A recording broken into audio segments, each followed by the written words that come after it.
Hello friends.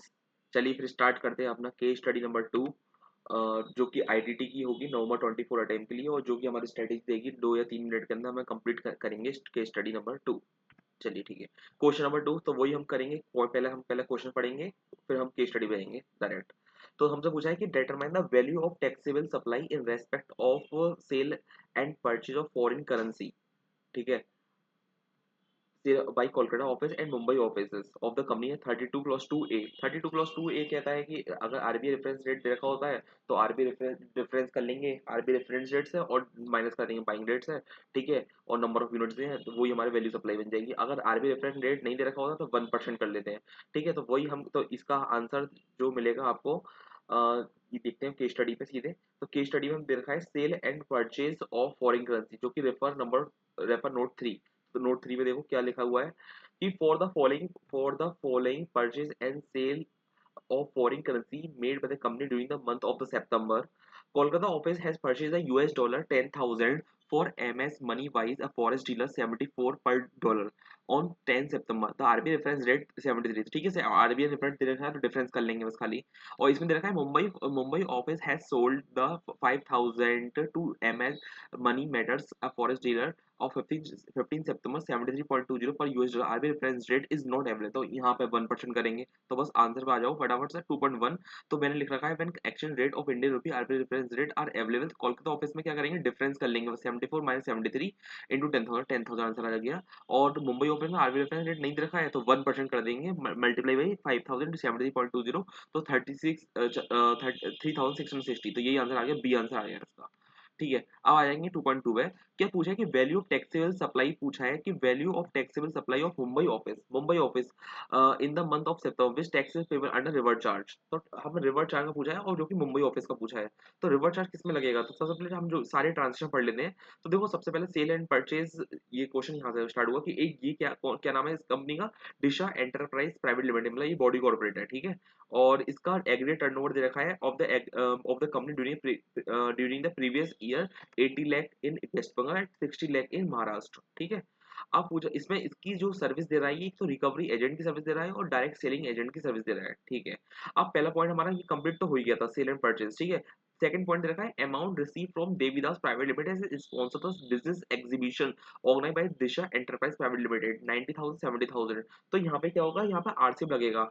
ठीक है। अगर ठीक है, तो यहाँ पे आरसीएम कौन देगा, आरसीएम पे करेगा देवीदास। ठीक है। अगर हम स्पॉन्सरशिप सर्विस प्रोवाइड करते हैं किसी बॉडी कॉर्पोरेट को, पार्टनरशिप फर्म को, तो यहाँ पे आरसीएम लगता है और आरसीएम कौन पे करेगा, देवीदास। तो हमारे पॉइंट ऑफ व्यू से हमें कोई मतलब नहीं है, हम तो दिशा एंटरप्राइज प्राइवेट लिमिटेड, तो उसे कोई मतलब नहीं, आरसीएम पे कौन करेगा क्योंकि आउटपुट सर्विस है, दिशा देवीदास प्राइवेट लिमिटेड आरसीएम पे करेगी।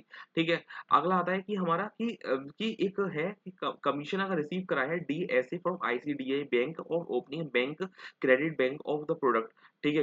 ठीक है। तो इसमें एक्सचेंज लगेगा, फॉरवर्ड चार्ज मैकेनिज्म लगेगा। इसमें लगा थर्ड पॉइंट है कि commission receive from private bank act as recovery agent. तो ठीक है, अगर रिकवरी एजेंट काम कर रहा है, कोई भी पर्सन करता है तो बैंकिंग कंपनी को रिकवरी एजेंट का काम सर्विस प्रोवाइड कर रहा है, तो ऐसे केस में जो कमीशन रिसीव हुआ है उसमें आरसीएम पे करेगा। तो आरसीएम कौन पे करेगा, बैंक पे करेगी, तो हमें कोई मतलब नहीं है। हाँ हाँ, आरसीएम तो बैंक पे करेगी। ठीक है। Professional received for the formation of company LLP society. ठीक है। 80,000 रखा है। इसके लिए एक पॉइंट देखा, रेफर नोट नंबर 2। तो देखो ये रेफर नोट नंबर 2, तो ये है लिखा हुआ है out of the professional service 80,000 की जो है ना, of the of receive by Kolkata office by the formation of society 15,000 towards reimbursement of client. तो 15,000 रीइंबर्समेंट मतलब प्योर एजेंट की सर्विस है, तो प्योर एजेंट की अगर सर्विस होती है तो वो हम माइनस करते हैं वैल्यू सप्लाई में से, तो वो हम वैल्यू सप्लाई में से माइनस करते हैं, 65,000 बनती है इसकी। फिर professional fees receive as GST TDS return filing, जो कि 65,000 है, इसमें एक्सिम लग जाएगा। ठीक है। फिर पार्टिसिपेशन फीस अगर रिसीव हुई है from the customer from the business exhibition organised by the company. तो ये हेल्ड कहाँ हुआ है, रशिया में हेल्ड हुआ है। ठीक है। रशिया में अगर हेल्ड हुआ है तो इसकी प्लेस सप्लाई क्या बनेगी, रशिया, और दूसरी क्या होगी, टैक्स चेन्नई। तो चेन्नई में तो टैक्स बन जाएगा, लेकिन जो ये वाली जो पॉइंट है 50 लाख वाली, वो एग्जाम हो जाएगी। फिर अगला आता है, अब ये पूछा है हमसे हमसे तो सेकंड वाला जो पॉइंट था उसमें आरसीएम पूछा था, तो आरसीएम देखो इसमें लगेंगे, जहां आरसीएम हमें पे करना पड़ेगा। हमने इनपुट मतलब हमने परचेस किया है तो हम आरसीएम पे करेंगे। लीगल फी अगर पे कराए हैं टू सुंदरम एंड एडवोकेट 10,000। ठीक है। 10,000 इसमें आरसीएम लग जाएगा। और payment made to security services by way of supply और सिक्योरिटी पर्सनल। ठीक है। ऑफ ग्लोबल प्राइवेट लिमिटेड, इसमें इसमें भी आरसीएम लग जाएगा। ठीक है। तो हमने इसमें आरसीएम लग जाएगा। तो हम कितना पे करेंगे आरसीएम में, ठीक है, एक तो 15,000, 25,000, जो कि 15,000 ये है क्योंकि हमने तो मुंबई ऑफिस का पूछा है ना, तो ये हो जाएगा। इसका जो आंसर मैंने लिख रखा है यहाँ पे 15,000, 25,000, तो यहाँ का हो गया 40,000, तो 40,000 का आंसर हो गया सी। ठीक है। The value taxes output supply bye Kolkata office, यहाँ फॉरवर्ड साइड मैकेनिज्म पूछा, जो कि हमने अभी अभी सारा समझ लिया था। तो इसमें एक तो हमारी एक कमीशन रिसीव करा है हमने, एक प्रोफेशनल रिसीव करी है, और एक टीडीएस रिटर्न की प्रोफेशनल फीस रिसीव करी है। 65,000, 65,000, 48,000, 1,78,000 हमारा आंसर आ जाएगा इसका।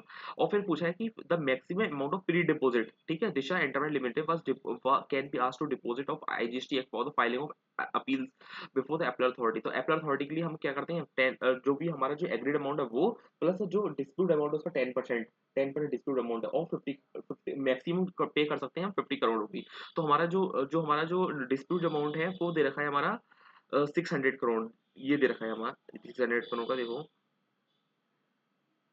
ये देगा पॉइंट नंबर 4 में कि in an order dated 14 September issue by Disha enterprise Limited joint commissioner Mumbai has raised demand 600 crore at Mumbai office. तो 10% लगा लो उसका 60 करोड़, और मैक्सिमम 50 करोड़, तो 50 करोड़ हार सकते हैं, तो 50 करोड़ आ जाएगा आंसर इसका। ठीक है, तो मैक्सिमम पेनल्टी कितनी हो जाएगी ऑफ सेक्शन 122 की सीजीएसटी है, the failure of the Kolkata office of deposit tax returning collected from advance receive from the Ganesh floor limits limited.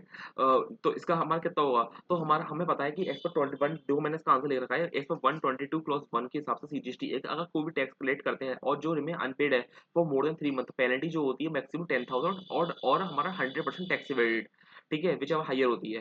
ठीक है, तो हमारी क्या होगी, यही इसकी इसकी आ जाएगी ये। और देखो इसका इसका जो पॉइंट नंबर है वो ये लिखा हुआ है इसका, ये the Kolkata point number 5। The Kolkata office of the company has received 1 lakh of 22 appraisal advance of Ganesh Floor Mills, a client for the preparation of DPR. However, tax collective on the same client has not been deposited for said the government 4 month. तो ये इसका answer हो जाएगा ये वाला point number D, 10,000 taxable which higher. ठीक है, तो इसका आंसर चेक कर लेते हैं। तो पहले का आंसर हमारा 10,3660, सेकंड का 40,000, 36 का 2.3 का 1,78,000, और 2.4 का 50 करोड़ रुपीज, और 2.5 का 10,000 टैक्सेबल विच हायर हो गया।